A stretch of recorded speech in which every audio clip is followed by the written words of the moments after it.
Hi friends, എല്ലാവർക്കും easy to score P S സിയിലേക്ക് ഹൃദ്യമായ സ്വാഗതം. നമ്മൾ കുറച്ച് പ്രീവിയസ് ക്വസ്റ്റ്യൻസ് ആണ് ഡിസ്കസ് ചെയ്യാൻ പോകുന്നത്. അതിൽ 2024 ജനുവരി 20 നടന്ന ഖാദി ബോർഡ് LDCയുടെ അഞ്ചാം ഘട്ടത്തിൽ നടന്ന ക്വസ്റ്റ്യൻ പേപ്പർ അതിൻ്റെ ഫൈനൽ ആൻസർ കീയാണ് നമ്മൾ പറയുന്നത്. അപ്പം വരാൻ പോകുന്ന LDC LGS എക്സാമുകൾക്കൊക്കെ ഉപകരിക്കും. പ്രീവിയസ് ക്വസ്റ്റ്യൻസ് കൂടുതൽ ആവർത്തിച്ച് വരുന്നതാണ്. അതുപോലെ തന്നെ വരാൻ പോകുന്ന LPSA എക്സാമിനും ഈ ഒരു ഭാഗം നിങ്ങൾക്ക് ഉപകരിക്കും. അപ്പം 1 by 1 ആയിട്ട് നമുക്ക് ക്വസ്റ്റ്യൻ ആൻസർ നോക്കാം. ഫൈനൽ ആൻസർ കീയാണ് നമ്മൾ നോക്കുന്നത്. അതിൽ GK പാർട്ടും സയൻസും ഭാഗങ്ങൾ മാത്രമാണ് ഉൾപ്പെടുത്തുന്നത്. മാത്സ് ഭാഗങ്ങൾ തൽക്കാലം നമ്മൾ ഉൾപ്പെടുത്തുന്നില്ല. അപ്പോൾ നമുക്ക് നോക്കാം. അപ്പോൾ ഇത് LD clerk, accountant, cashier etcetera ഇതിൻ്റെ പ്രിലിമിനറി എക്സാമിനാണ്. അപ്പം ഇതിൻ്റെ ബാർകോഡ് എന്ന് പറയുന്നത് 013/2024 M എന്നതാണ് ഇതിൻ്റെ ബാർകോഡ്. അപ്പോൾ നമുക്ക് ക്വസ്റ്റ്യനിലേക്ക് പോവാം. കേരള സ്റ്റേറ്റ് സ്പോർട്സ് കൗൺസിലിൻ്റെ ഇപ്പോഴത്തെ പ്രസിഡന്റ് ആര്? കേരള സ്റ്റേറ്റ് സ്പോർട്സ് കൗൺസിലിൻ്റെ ഇപ്പോഴത്തെ പ്രസിഡന്റ് ആര്? ശ്രീ യു ഷറഫ് അലിയാണ് ഇപ്പോഴത്തെ കേരള സ്റ്റേറ്റ് സ്പോർട്സ് കൗൺസിലിൻ്റെ പ്രസിഡന്റ്. രണ്ടാമത്, ചന്ദ്രയാൻ 3ൻ്റെ ലാൻഡറിലെ പേലോഡുകളിൽ ഉൾപ്പെടാത്തത് ഏത്? അവൻ തന്നിരിക്കുന്നവയിൽ ഷെയ്പ്പ് ആണ് ഉൾപ്പെടാത്തത്. അപ്പോൾ ഉൾപ്പെടുന്നവയാണ് ബാക്കി തന്ന ഓപ്ഷൻ മുഴുവനും. അപ്പോൾ ഉൾപ്പെടാത്തതാണ് ഷെയ്പ്പ്. 2021 എഴുത്തച്ഛൻ പുരസ്കാരം ലഭിച്ചത് ആർക്ക്? 2021 എഴുത്തച്ഛൻ പുരസ്കാര ജേതാവ് P. വത്സല. 2021 എഴുത്തച്ഛൻ പുരസ്കാര ജേതാവ് ആരാണ്? P. വത്സല. 1.25 കോടി മലയാളികൾ എന്ന ഗ്രന്ഥം രചിച്ചതാര്? EMS നമ്പൂതിരിപ്പാട്. 1.25 കോടി മലയാളികൾ എന്ന ഗ്രന്ഥം രചിച്ചതാരാണ്? EMS നമ്പൂതിരിപ്പാടാണ്. 2024 എഴുത്തച്ഛൻ പുരസ്കാരം ലഭിച്ച സേതുവിൻ്റെ കൃതികളിൽ പെടാത്തത് ഏത്? ഇപ്പോൾ 2022 എഴുത്തച്ഛൻ പുരസ്കാരം ലഭിച്ചത് ആരാണ്? സേതുവിനാണ്. അപ്പോൾ അദ്ദേഹത്തിൻ്റെ കൃതികളിൽ പെടാത്തത് ഏത്? അദ്ദേഹത്തിൻ്റെ കൃതികളിൽ പെടാത്തതാണ് നിഴലുറങ്ങുന്ന വഴികൾ. അപ്പോൾ സേതുവിൻ്റെ പ്രധാന കൃതികളാണ് പേടി സ്വപ്നങ്ങളും അതേപോലെ തന്നെ കൈമുദ്രകളും അടയാളങ്ങളും. അപ്പോൾ ഉൾപ്പെടാത്തതാണ് ചോദിച്ചത്, അതുകൊണ്ട് തന്നെ നിഴലുറങ്ങുന്ന വഴികൾ. ഇന്ത്യ ദേശീയ ബഹിരാകാശ ദിനമായി ആചരിക്കാൻ തീരുമാനിച്ച ദിവസം ഏത്? ഓഗസ്റ്റ് 23. ഇന്ത്യ ദേശീയ ബഹിരാകാശ ദിനമായി ആചരിക്കാൻ തീരുമാനിച്ച ദിവസം ഓഗസ്റ്റ് 23 വൈക്കം സത്യാഗ്രഹത്തിന് നേതൃത്വം നൽകിയതാര്? TK മാധവൻ. വൈക്കം സത്യാഗ്രഹത്തിന് നേതൃത്വം നൽകിയതാരാണ്? TK മാധവൻ. കേരളത്തെ ഭ്രാന്താലയം എന്ന് വിളിച്ച സാമൂഹ്യ പരിഷ്കർത്താവ് ആര്? കേരളത്തെ ഭ്രാന്താലയം എന്ന് വിളിച്ച സാമൂഹ്യ പരിഷ്കർത്താവാണ് സ്വാമി വിവേകാനന്ദൻ. തിരുവിതാംകൂറിലെ രാജവാഴ്ചയുടെ അഴിമതികളെയും അനീതികളെയും വെളിച്ചത്ത് കൊണ്ടുവന്ന സ്വദേശാഭിമാനി പത്രത്തിൻ്റെ സ്ഥാപകൻ ആര്? വക്കം അബ്ദുൽ ഖാദർ മൗലവി. തിരുവിതാംകൂറിലെ രാജവാഴ്ചയുടെ അഴിമതികളെയും അനീതികളെയും വെളിച്ചത്ത് കൊണ്ടുവന്ന സ്വദേശാഭിമാനി പത്രത്തിൻ്റെ സ്ഥാപകനാണ് വക്കം അബ്ദുൽ ഖാദർ മൗലവി. അടുത്തത്, കേരളത്തിലെ ആദ്യകാല സാമൂഹ്യ പരിഷ്കർത്താക്കളിൽ ഒരാളായിരുന്ന വൈകുണ്ഠ സ്വാമികളുടെ പ്രവർത്തനങ്ങളിൽ ഉൾപ്പെടാത്തത് ഏതെല്ലാം?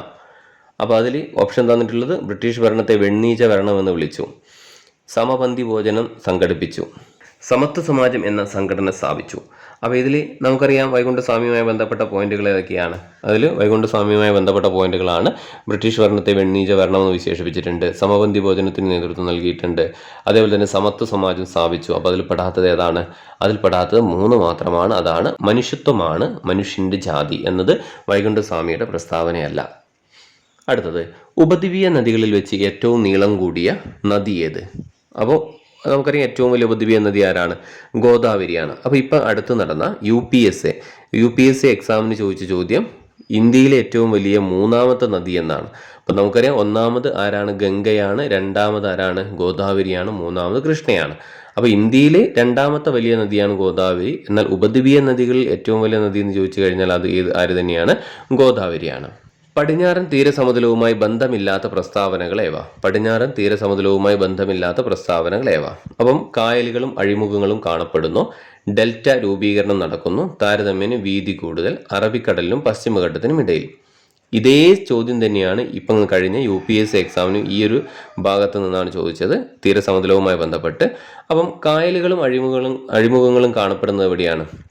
പശ്ചിമ തീരത്താണ്. അപ്പോൾ പശ്ചിമ തീരത്തിൻ്റെ 1ാമത്തെ പോയിന്റ് ശരിയാണ്, ബന്ധമില്ലാത്തതാണ് നമുക്ക് കാണേണ്ടത്. അപ്പോൾ കായലുകളും അഴിമുഖങ്ങളും കാണപ്പെടുന്ന എവിടെയാണ്? പശ്ചിമ തീരത്താണ്. ഡെൽറ്റ രൂപീകരണം നടക്കുന്നു പശ്ചിമ തീരത്താണോ? അല്ല, ഡെൽറ്റകൾ കാണപ്പെടുന്നത് ഇന്ത്യയുടെ പൂർവ്വ തീരത്താണ് അല്ലേ? നമ്മുടെ ലോകത്തിലെ ഏറ്റവും വലിയ ഡെൽറ്റ ഏതാണ്? സുന്ദർബൻ ഡെൽറ്റ അല്ലേ? ആ സുന്ദർബൻ ഡെൽറ്റ സ്ഥിതി ചെയ്യുന്നത് ഏത് തീരപ്രദേശത്താണ്? കിഴക്കൻ തീരത്താണ് അല്ലെങ്കിൽ പൂർവ്വ തീരത്താണ്? അപ്പോൾ 2 പശ്ചിമ തീരവുമായി ബന്ധപ്പെട്ട പ്രസ്താവനയല്ല. താരതമ്യേന വീതി കൂടുതൽ, അതും തെറ്റാണ്. കാരണം പശ്ചിമ തീരത്തിൻ്റെ പ്രത്യേകത എന്താണ്? താരതമ്യേന വീതി കുറവാണ്. വീതി കൂടുതൽ എവിടെയാണ്? പൂർവ്വ തീരത്തിനാണ്. അടുത്ത പോയിന്റ് എന്തായിരുന്നു? അറബിക്കടലിനും പശ്ചിമഘട്ടത്തിനും ഇടയിലാണ് സ്ഥിതി ചെയ്യുന്നത്. ആ പോയിന്റും എന്താണ്? പശ്ചിമ തീരവുമായി ബന്ധപ്പെട്ട ശരിയായ പ്രസ്താവനയാണ്. അപ്പോൾ ഇതിൽ ബന്ധമില്ലാത്ത പ്രസ്താവന 2ഉം 3ഉമാണ് അല്ലേ? ഓപ്ഷൻ ബി ആണ്. അപ്പോൾ ഏതൊക്കെയാണ് 2ഉം 3ഉം? ഡെൽറ്റ രൂപീകരണം നടക്കുന്നു, താരതമ്യേന വീതി കൂടുതൽ. അത് രണ്ടും പൂർവ്വതീരത്തിന്റെ പോയിന്റുകളാണ്. ഇന്ത്യയിൽ റെയിൽ ഗതാഗതം ആരംഭിച്ച വർഷം ഏത്? 1853. ഇന്ത്യയിൽ റെയിൽ ഗതാഗതം ആരംഭിച്ച വർഷം എപ്പോഴാണ്? 1853. ഇന്ത്യയിലെ ഏറ്റവും വലിയ കൽക്കരിപ്പാടം ജാറിയ. ഇന്ത്യയിലെ ഏറ്റവും വലിയ കൽക്കരിപ്പാടം ഏതാണ്? ജാറിയ ആണ്. 1959 ജർമ്മൻ സാങ്കേതിക സഹായത്തോടെ ഇന്ത്യയിൽ സ്ഥാപിക്കപ്പെട്ട ഇരുമ്പുരുക്കുശാല ഏതാണ്? Hindustan steel limited, Rourkela. അപ്പോൾ 1959 ജർമ്മൻ സാങ്കേതിക സഹായത്തോടു കൂടി ഇന്ത്യയിൽ സ്ഥാപിക്കപ്പെട്ട ഇരുമ്പുരുക്കുശാലയാണ് റൂർക്കേല അല്ലേ? അപ്പോൾ ഹിന്ദുസ്ഥാൻ സ്റ്റീൽ ലിമിറ്റഡ്, റൂർക്കേല. അടുത്തത്, കരിമ്പുൽപാദനത്തിൽ 1-ാം സ്ഥാനത്തുള്ള ഇന്ത്യൻ സംസ്ഥാനം നമുക്കറിയാം, ഉത്തർപ്രദേശ്. കരിമ്പുൽപാദനത്തിൽ 1-ാം സ്ഥാനത്തുള്ള ഇന്ത്യൻ സംസ്ഥാനമാണ് ഏത്? ഉത്തർപ്രദേശ്. അടുത്തത്, കേരളത്തിലെ കൊല്ലം മുതൽ കോട്ടപ്പുറം വരെയുള്ള പശ്ചിമതീര കനാൽ ഏതു ദേശീയ ജലപാതയിൽ ഉൾപ്പെടുന്നു? അപ്പം പശ്ചിമതീര കനാൽ കൊല്ലം ടു കോട്ടപ്പുറം വരെ വരുന്ന ദേശീയ ജലപാത ഏതാണ്? NW3 ആണ് അല്ലേ? അപ്പം ദേശീയ ജലപാത 3 ആണ് കൊല്ലം ടു കോട്ടപ്പുറം വരെ. ദേശീയ ജലപാതകളെ കുറിച്ചുള്ള കോഡ് നമ്മൾ ഒരു വീഡിയോ ചെയ്തിട്ടുണ്ട്. കാണാത്തവർ നമ്മുടെ വീഡിയോ കാണുക. ഡിസ്ക്രിപ്ഷൻ ബോക്സിൽ അതിൻ്റെ ലിങ്ക് കൊടുക്കാം. അപ്പോൾ അടുത്ത ക്വസ്റ്റ്യനിലേക്ക് പോകാം. ഇന്ത്യയുമായി വടക്ക് പടിഞ്ഞാറ് അതിർത്തി പങ്കിടുന്ന രാജ്യം ഏത്? ഇന്ത്യയുമായി വടക്ക് പടിഞ്ഞാറ് അതിർത്തി പങ്കിടുന്ന രാജ്യം ഏതാണ്? ആദ്യം നിങ്ങൾ ഇന്ത്യയുടെ അയൽ രാജ്യങ്ങളുടെ സ്ഥാനം കൃത്യമായി മനസ്സിലാക്കി വെക്കുക.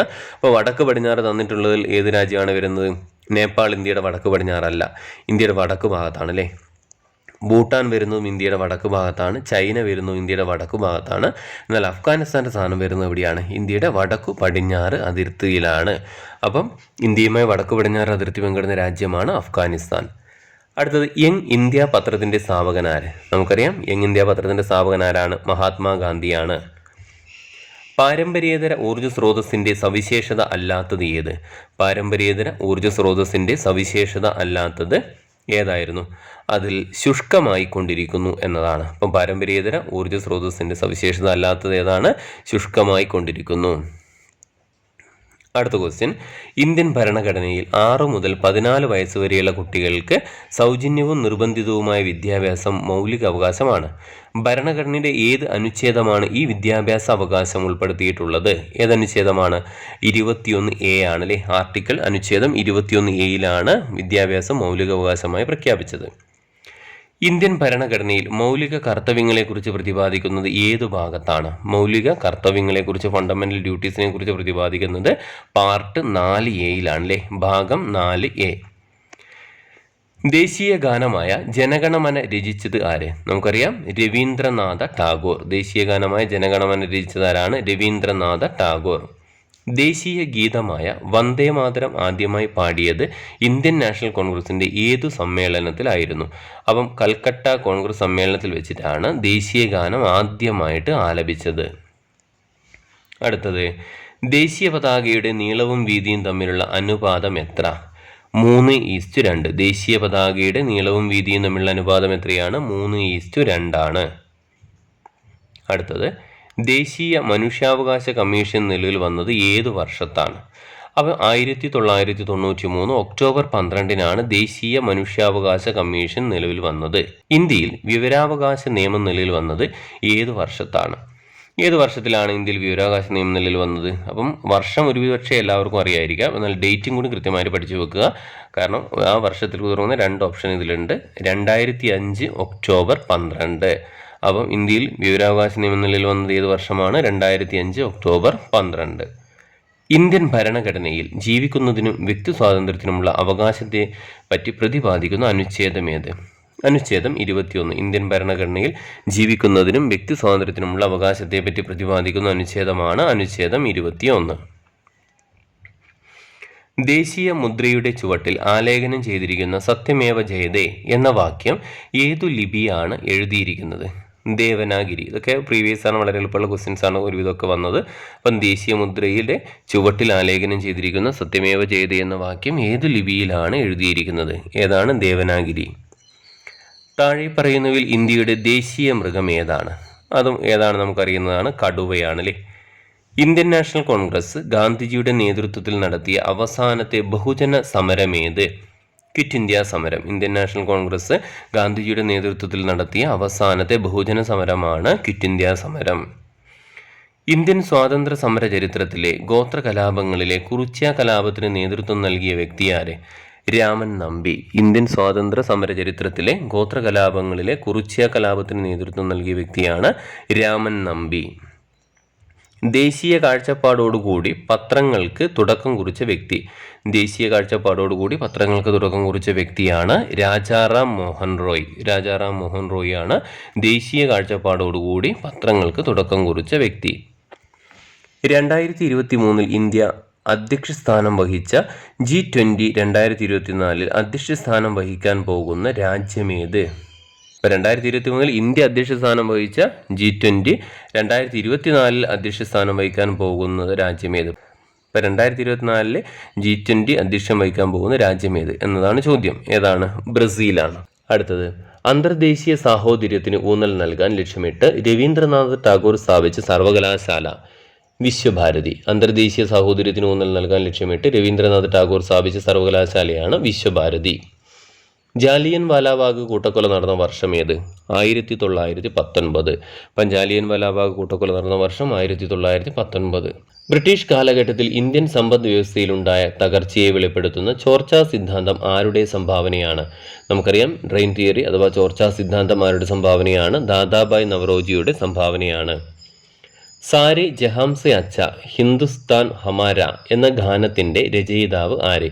സാരെ ജഹാംസെ അച്ച ഹിന്ദുസ്ഥാൻ ഹമാര എന്ന ഗാനത്തിൻ്റെ രചയിതാവ് അല്ലാമ മുഹമ്മദ് ഇക്ബാൽ ആണ് അല്ലേ? മുഹമ്മദ് ഇക്ബാൽ. സ്വാതന്ത്ര്യാനന്തര ഇന്ത്യയുടെ സാമ്പത്തികമായ ആധുനികവൽക്കരണത്തിൽ സുപ്രധാന പങ്കുവഹിച്ച ഏറ്റവും വലിയ വിവിധോദ്ദേശ നദീതര പദ്ധതി ഏത്? ബക്രാം നങ്കൽ. സ്വാതന്ത്ര്യാനന്തര ഇന്ത്യയുടെ സാമ്പത്തികമായ ആധുനികവൽക്കരണത്തിൽ സുപ്രധാന പങ്കുവഹിച്ച ഏറ്റവും വലിയ വിവിധോദ്ദേശ നദീതര പദ്ധതിയാണ് ബക്രാം നങ്കൽ. ഏതൊരു ഇന്ത്യക്കാരനെയും വാറന്റില്ലാതെ അറസ്റ്റ് ചെയ്യാമെന്ന ബ്രിട്ടീഷ് കരിനിയമത്തിൻ്റെ പേരെന്ത്? Rowlatt act. ഏതൊരു ഇന്ത്യക്കാരനെയും വാറന്റില്ലാതെ അറസ്റ്റ് ചെയ്യാമെന്ന ബ്രിട്ടീഷ് കരിനിയമത്തിൻ്റെ പേരാണ് റൗലറ്റ് ആക്ട്. കേരളത്തിലെ ഏറ്റവും ഉയരം കൂടിയ കൊടുമുടിയായ ആനമുടി ഏതു ജില്ലയിലാണ് സ്ഥിതി ചെയ്യുന്നത്? ഇടുക്കി. കേരളത്തിലെ ഏറ്റവും ഉയരം കൂടിയ കൊടുമുടിയായ ആനമുടി ഏതു ജില്ലയിലാണ് സ്ഥിതി ചെയ്യുന്നത്? ഇടുക്കി. രാജ്യസഭയിലേക്ക് നാമനിർദ്ദേശം ചെയ്യപ്പെട്ട ആദ്യത്തെ മലയാളിയായ വനിതാ കായിക താരം? PT ഉഷ. രാജ്യസഭയിലേക്ക് നാമനിർദ്ദേശം ചെയ്യപ്പെട്ട ആദ്യത്തെ മലയാളിയായ വനിതാ കായിക താരമാണ് PT ഉഷ. കൊച്ചി മെട്രോ നിലവിൽ വന്ന വർഷമേത്? 2017. കൊച്ചി മെട്രോ നിലവിൽ വന്നപ്പോഴാണ് 2017 കൊച്ചി മെട്രോ നിലവിൽ വന്നത്. കേരളത്തിലെ നദികളിൽ കിഴക്കോട്ടൊഴുകുന്ന നദി ഏത്? പാമ്പാർ. കേരളത്തിലെ നദികളിൽ കിഴക്കോട്ടൊഴുകുന്ന നദിയാണ് പാമ്പാർ. പാമ്പാർ മാത്രമാണോ? പാമ്പാറും ഭവാനിയും കബനിയും. അപ്പം കേരളത്തിൽ നിന്ന് കിഴക്കോട്ടൊഴുകുന്ന നദികളിൽ ഏറ്റവും ചെറിയ നദി കൂടിയാണ് ഇത് പാമ്പാർ. വലുത് നമുക്കറിയാം കബനിയാണ്. അടുത്തത്, പൊന്നാനി തുറമുഖം ഏത് നദിയുടെ അഴിമുഖത്ത് സ്ഥിതി ചെയ്യുന്ന മത്സ്യബന്ധന തുറമുഖമാണ്? നമുക്കറിയാം ഭാരതപ്പുഴ. പൊന്നാനി തുറമുഖം ഏത് നദിയുടെ അഴിമുഖത്ത് സ്ഥിതി ചെയ്യുന്ന മത്സ്യബന്ധന തുറമുഖമാണ്? ഭാരതപ്പുഴയുടെ തീരത്താണ് എന്ത് സ്ഥിതി ചെയ്യുന്നത്? പൊന്നാനി സ്ഥിതി ചെയ്യുന്നത് അല്ലേ? പൊന്നാനി മത്സ്യബന്ധന തുറമുഖം. അടുത്തത്, 2022 മികച്ച പിന്നണി ഗായികയ്ക്കുള്ള ദേശീയ പുരസ്കാരം നേടിയ കേരളീയ വനിത? നഞ്ചിയമ്മ. 2022 മികച്ച പിന്നണി ഗായികയ്ക്കുള്ള ദേശീയ പുരസ്കാരം നേടിയ കേരളീയ വനിതയാണ് നഞ്ചിയമ്മ.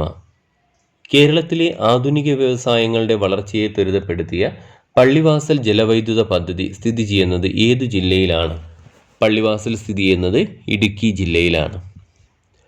വംശനാശം സംഭവിച്ചുകൊണ്ടിരിക്കുന്ന വരയാടുകളെ സംരക്ഷിക്കുന്ന കേരളത്തിലെ ദേശീയോദ്യാനമാണ് ഇരവികുളം. വംശനാശം സംഭവിച്ചുകൊണ്ടിരിക്കുന്ന വരയാടുകളെ സംരക്ഷിക്കുന്ന കേരളത്തിലെ ദേശീയോദ്യാനമാണ് ഇരവികുളം. കേരളത്തിലെ ഏറ്റവും വലിയ കായലാണ് വേമ്പനാട് കായൽ. കേരളത്തിൻ്റെ സ്വപ്ന പദ്ധതിയായ വിഴിഞ്ഞം തുറമുഖം ഏത് താലൂക്കിലാണ് സ്ഥിതി ചെയ്യുന്നത്? നെയ്യാറ്റിൻകര. കേരളത്തിൻ്റെ സ്വപ്ന പദ്ധതിയായ വിഴിഞ്ഞം തുറമുഖം ഏത് താലൂക്കിലാണ് സ്ഥിതി ചെയ്യുന്നത്? നെയ്യാറ്റിൻകര താലൂക്കിലാണ്. സാധുജന പരിപാലന സംഘം രൂപീകരിച്ചത് അയ്യങ്കാളിയാണ്. സാധുജന പരിപാലന സംഘം രൂപീകരിച്ചത് ആരാണ്? അയ്യങ്കാളിയാണ്. 1888 ശ്രീനാരായണ ഗുരു ശിവപ്രതിഷ്ഠ നടത്തിയ സ്ഥലമേത്? അരുവിപ്പുറം. നമുക്കറിയാം അരുവിപ്പുറം ശിവപ്രതിഷ്ഠ നടത്തിയ വർഷം 1888 ശ്രീനാരായണ ഗുരുവാണ്. കേരളത്തിൽ ബ്രിട്ടീഷുകാർക്കെതിരെ നടന്ന ആദ്യ സംഘടിത കലാപമാണ് ആറ്റിങ്ങൽ കലാപം. കേരളത്തിൽ ബ്രിട്ടീഷുകാർക്കെതിരെ നടന്ന ആദ്യ സംഘടിത കലാപമാണ് ആറ്റിങ്ങൽ കലാപം.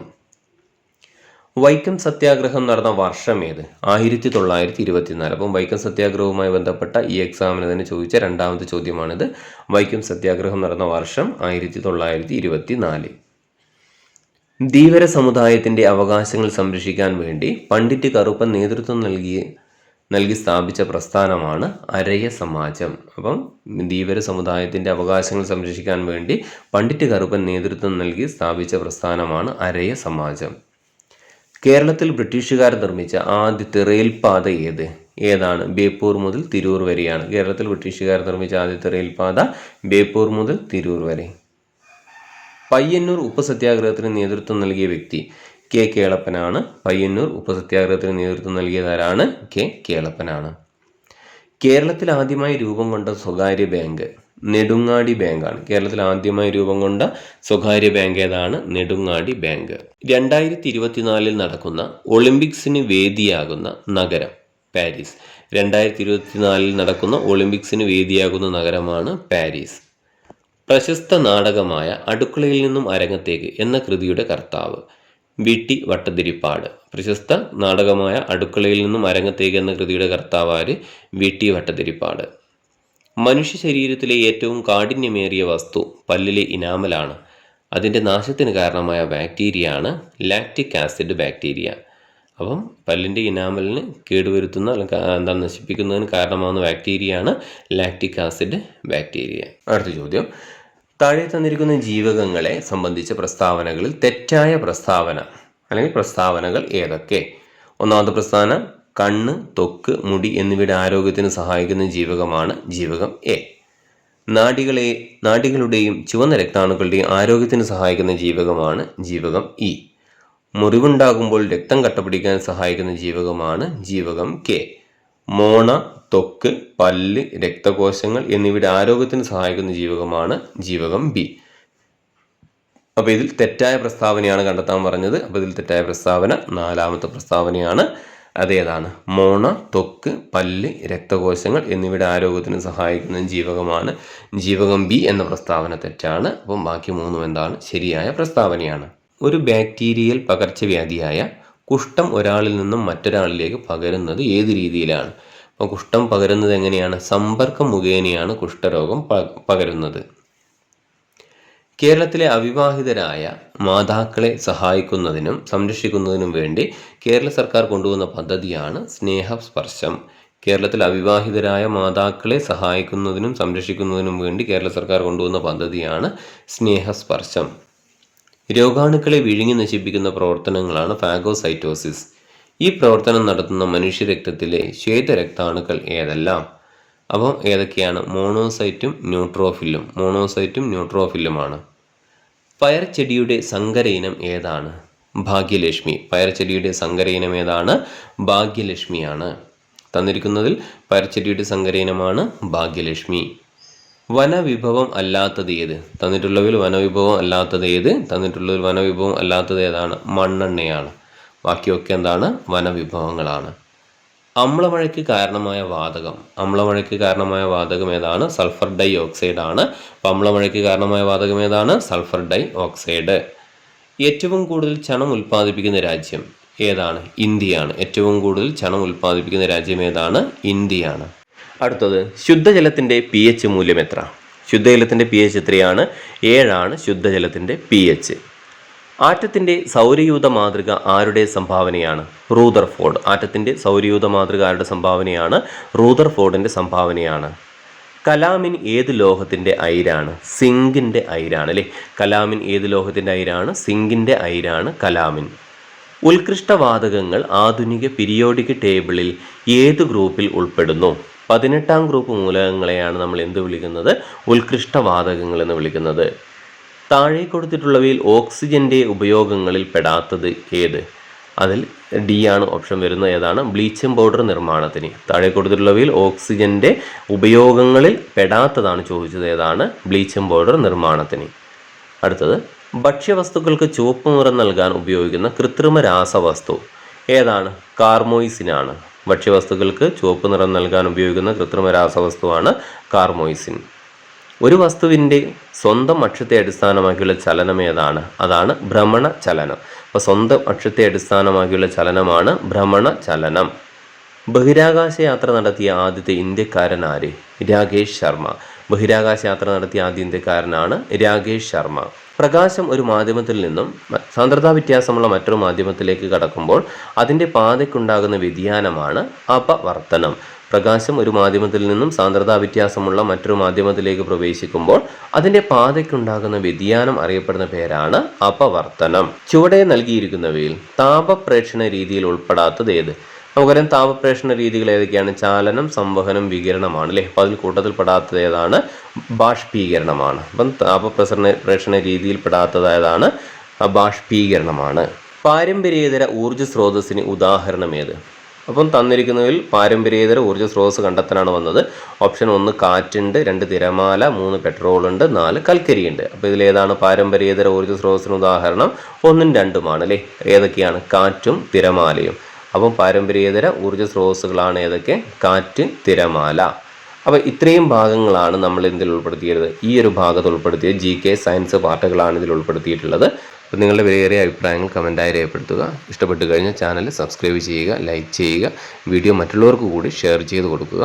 അപ്പം മറ്റൊരു ക്വസ്റ്റ്യൻ പേപ്പർ ഡിസ്കഷനുമായിട്ട് നമുക്ക് വീണ്ടും കാണാം. അപ്പോൾ എല്ലാവർക്കും ശുഭദിനം.